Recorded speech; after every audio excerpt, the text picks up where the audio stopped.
సుమన్ టీవీలో మీ business promotions కోసం ఈ కింది నెంబర్ను సంప్రదించగలరు.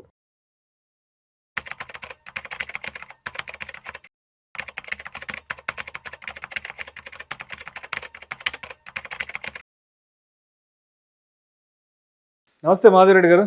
నమస్తే అండి. Welcome to Vishnu talks. Thank you. So Madhavi Reddy గారు, నిన్న ఒక ఆర్టికల్ పంపించారు మీరు నాకు. ఆర్టికల్ ఏముందంటే మన ఇండియన్స్ యొక్క ఫైనాన్షియల్ మెంటాలిటీ, ఒక మిడిల్ క్లాస్ మెంటాలిటీ అనేది చేంజ్ అవుతుంది. సో మనకి ఒకప్పుడు ఉన్నటువంటి ఫిక్స్డ్ డిపాజిట్లు, అదేవిధంగా ఈ పోస్ట్ ఆఫీస్ కి సంబంధించినటువంటి సేఫ్ గా ఏవైతే ఉన్నాయో ఈ సేవింగ్స్, వీటన్నింటిలో నుంచి ఈ మోడర్న్ ఇన్వెస్ట్మెంట్స్ లో కూడా చాలా మంది ట్రాన్స్ఫార్మ్ అవుతున్నారు. అంటే ఒకప్పుడు పాత రోజుల్లో మనం డబ్బు దాచుకునే విధానం నుంచి ఇప్పుడు కొత్త ఇన్వెస్ట్మెంట్స్ వైపు కూడా అందరూ మలుతున్నారంటూ కూడా ఒక ఆర్టికల్ పంపించారు. దాని గురించి కొంచెం డీటెయిల్ గా చెప్పండి. సో ఇప్పుడు ఏంటంటే ఈ ట్రాన్స్ఫర్మేషన్ అనేది ఎందుకు జరిగింది అంటే మీరు చెప్పినట్టుగా ట్రాన్స్ఫర్మేషన్ అయితే ఈజ్ వెరీ మచ్ విజిబుల్. ఇప్పుడు మనకి SIPs ద్వారా దాదాపుగా 31,000 కోట్లు నెలకి పెడుతున్నారు. ఇది దాదాపుగా ఇప్పుడు AUM మ్యూచువల్ ఫండ్ లో చూసుకుంటే 80 లక్షల కోట్లు.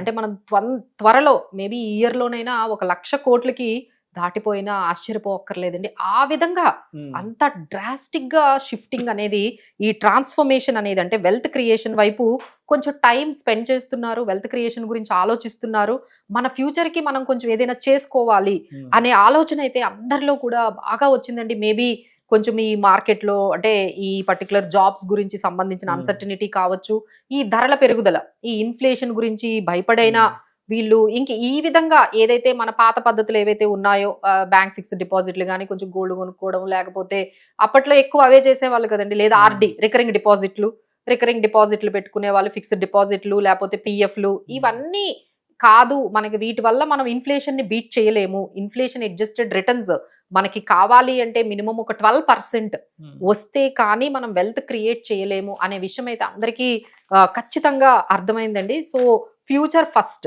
అంటే మనము అంటే ఇప్పుడు SIPs ఎట్లా అయ్యాయంటే అది కూడా ఒక ఎక్స్పెండిచర్ లాగా.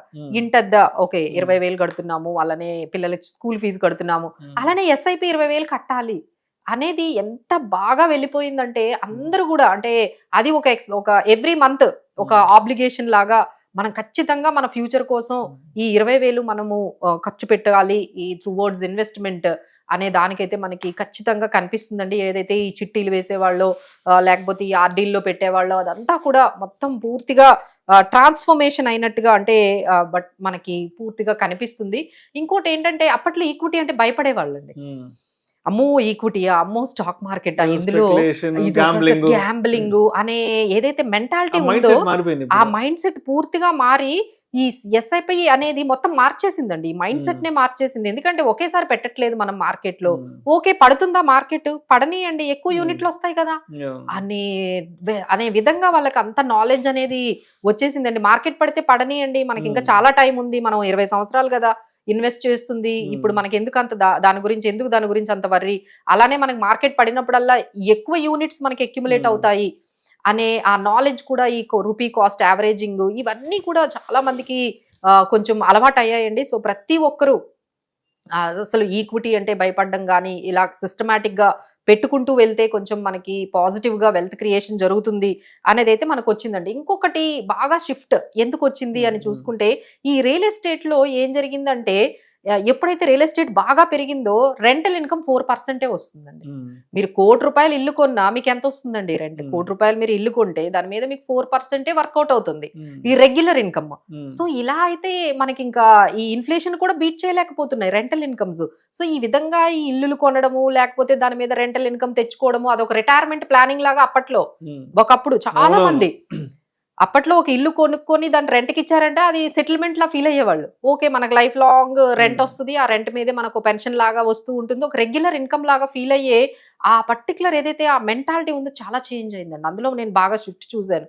ఎందుకంటే క్యాలిక్యులేట్ చేసుకుంటున్నారు, నేను ₹1,00,00,000 పెడుతున్నాను, నాకేమో రెంట్ 20,000 వస్తుంది, సో నాకు దాదాపుగా 4% వర్కౌట్ అవుతోంది. సో దీనివల్ల మనకి వెల్త్ క్రియేషన్ అయితే ఏమీ జరగట్లేదు, మనకి దీనివల్ల ఏం పెద్ద లాభం లేదు. ఇలా ఇల్లులు కొనుక్కుంటూ వెళ్ళిపోయి ఆ రెంటల్ ఇన్కమ్ వల్ల మనకి 3-4% అంటే దాని మెయింటెనెన్స్ ఖర్చులు, దాని ప్రాపర్టీ ట్యాక్స్లు అన్ని కట్టుకోక ఎంత ఉంటుందండి? అది 2 నెలలు వేకెంట్ గా ఉందనుకోండి, మీకు ఇంకేమొస్తుంది?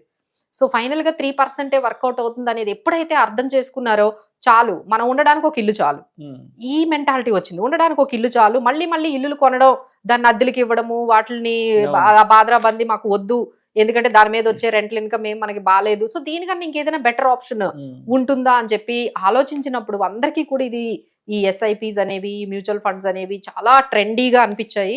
సో ఇప్పుడైతే ఈ జెన్జీస్ ఎవరైతే ఉన్నారో వాళ్ళైతే అసలు ఖచ్చితంగా రియల్ ఎస్టేట్ వైపు వెళ్ళట్లేదండి. అందరూ కూడా ఎవరైతే ఈ జెన్జీస్ ఉన్నారో వాళ్ళందరూ కూడా ఈక్విటీ వైపుకి, ఐపీఓస్ వైపుకి చాలా మనకి ఎక్కువగా ఆ ట్రెండ్ షిఫ్టింగ్ అనేది కనిపిస్తుంది. అలానే పెద్దవాళ్ళు కూడా అండి ఇప్పట్లో ఈ 50 ఇయర్స్ ప్లస్ లో ఉండే వాళ్ళు కూడా మా దగ్గరకు వచ్చి, మేడం బ్యాంకుల్లో పెట్టుకుంటే మేడం 4% 5% వస్తుంది మేడం, మాకు ఎట్లా వర్కౌట్ అవుతుంది, సో ఏదైనా బెటర్ గా ఉంటే చెప్పండి, కనీసం 10 రావాలి కదండి అనేది బాగా పెరిగిందండి. అప్పట్లో బ్యాంకుల్లో 12% 10% వచ్చుండేది ఇంట్రెస్ట్. అప్పుడు ఎవరు కంప్లైంట్ చేయలేదు, ఎవరు వేరే ప్రోడక్ట్ వైపు కూడా చూడలేదండి, ఎవరు వేరే ప్రోడక్ట్ నే అవసరం లేకుండా పోయింది. ఎందుకంటే బ్యాంక్ వాళ్ళే 10% 9% ఇస్తే వాళ్ళకి అవసరం ఉండేది కాదు.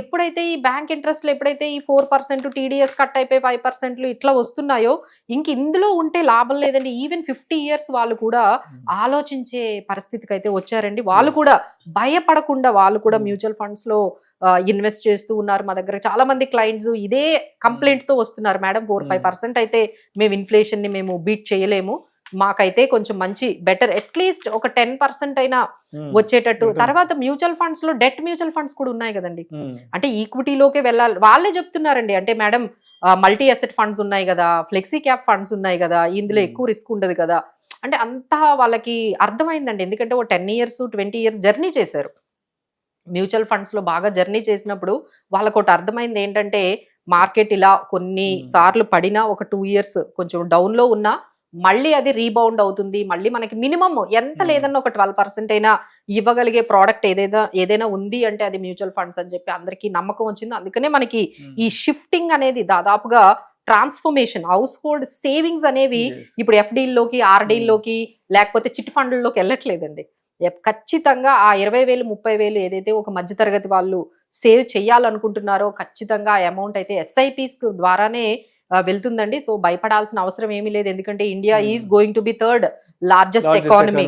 సో భయపడాల్సిన అవసరం లేదు. 2047 2050 వరకు కూడా మనకి గ్రోత్ అనేది ఉంది కాబట్టి, సో డెఫినెట్లీ ఎవరు కూడా భయపడకుండా ఈ మార్కెట్ వాలటిలిటీకి కూడా భయపడలేదండి. అంటే ఈ టైంలో మార్కెట్స్ లాస్ట్ 1.5 year లో ఇంత అయినా మనకి ఎస్ఐపి 31,000 crores సో ఎవరు కూడా భయపడలేదు. So these are all indicators like SIP. కాకపోతే దీనికి ఇంకొక పాజిటివ్ ఏంటంటే మీడియా అనేది బాగా వాళ్ళకి హెల్ప్ చేసింది. అలానే మనకి టెక్నాలజీ ఇప్పుడు ఎక్కడున్నా ఫిజికల్ గా ఏమి రావక్కర్లేదు కదా.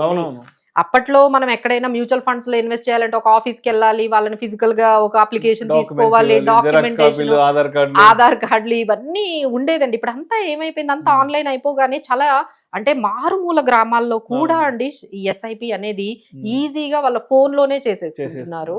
సో దాని వల్ల కూడా చాలా పాజిటివ్ గా మనకి కనిపిస్తుంది. బట్ ఏంటంటే ఇందులో కొంచెం జాగ్రత్తగా ఎక్కువగా మనము ఆశపడకుండా కొంచెం నార్మల్ గా ఒక డైవర్సిఫికేషన్, అసెట్ అలొకేషన్ కానీ తీసుకున్నట్లయితే ఎవరైతే ఒక 4-5 ఇయర్స్ మినిమం పెట్టుకున్న వాళ్ళే రావాలి అండి.